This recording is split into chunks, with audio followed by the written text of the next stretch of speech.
জানাইতে আমি খুব আনন্দিত যে আমাদের সরকার আমাদের মুখ্যমন্ত্রীর বিবেচনা করছেন। তো আমি বলবো যে আমাদের যত দ্রুত সম্ভব, বিশেষ করে কিছু পঞ্চায়েতে যারা মেম্বাররা আছেন এবং আমাদের পৌর নিগম সহ 19টা ইউনিট যাদের কর্পোরেটর কাউন্সিলর যারা আছেন এবং নগর পঞ্চায়েতের যারা সদস্যরা আছেন, তাদের ক্ষেত্রে ভাতার ক্ষেত্রে বা অনারিয়ামের ক্ষেত্রে যাতে দ্রুত ব্যবস্থা গ্রহণ করা হয়। কারণ আমরা জানি আমাদের মুখ্যমন্ত্রী, আমাদের সরকার মানবতাবাদী এবং মানবিক মুখ দেখিয়েছেন। যারা সরকারের কাজ করেন কর্মচারীদের প্রয়োজনের সময় ডিএ প্রদান করতেন, যেটা আমি ধন্যবাদ জানাই। গত 21 তারিখ যেটা ডিএ দিয়েছেন 3% এবং আমাদের মন্ত্রীদের এবং বিধায়কদের কিন্তু কিছুদিন আগে ভাতা বেতন বৃদ্ধি করা হয়েছে। এটা প্রয়োজন ছিল, এটাও সমর্থন করেছি। তা আমিও চাইব যে আমাদের সমস্ত স্তর পঞ্চায়েতের প্রতিনিধি জনপ্রতিনিধি যারা আছেন এবং পৌর নিগম সহ পৌরসভার নগর পঞ্চায়েত সমস্ত এবং এডিসি তাদের ভাতা বা অনারিয়াম প্রদান করা হয়। কারণ তারা আমরা যারা প্রতিনিধি আছি যে পর্যায়ে থাকি তাদের কাছে মানুষের জনগণ প্রত্যাশা থাকে, বিশেষ করে চিকিৎসা হোক, বিয়ে হোক, স্বাস্থ্য হোক বা প্রয়োজনে তারা কিন্তু জনপ্রতিনিধির কাছে যায়। এবং জনপ্রতিনিধি যখন মানুষের কাজ করার জন্য ব্লকে কিংবা পৌরসভায়, নগর পঞ্চায়েতে কিংবা পৌর নিগমে যায়, তাদের কিন্তু অনেকটাই সমস্যা করতে হয়। কারণ প্রত্যেকটি প্রতিনিধি কিন্তু আর্থিক সচ্ছলতা সমান নয়।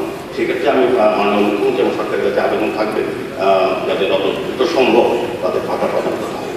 শ্রী দীপক মজুমদার যে বিষয়টা এনেছেন আমি অলরেডি উত্তর দিয়েছি।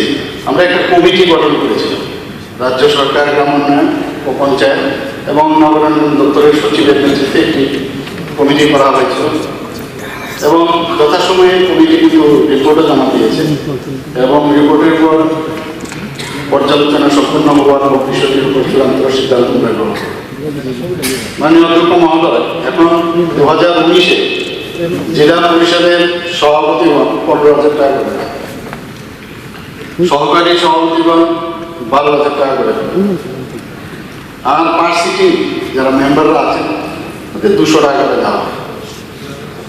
পঞ্চায়েত সমিতিতে চেয়ারম্যান 10,000 টাকা করে পান, ভাইস চেয়ারম্যান 7,000 টাকা, আর মেম্বাররা 200 টাকা করে পার সিটিংয়ে পান। ব্লক অ্যাডভাইস বিএসি যারা চেয়ারম্যান আছেন ওনারাও 10,000 টাকা পান, ভাইস চেয়ারম্যান 7,000।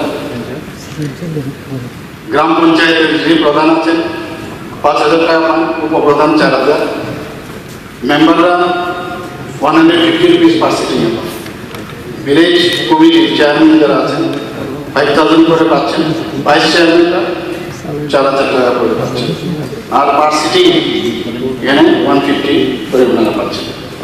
আমি এডিসির বিষয়ে যে কথা হয়েছে, আমি বিষয়টা আমার দপ্তরকে বলবো, মানে পর্যালোচনা করে আমার কাছে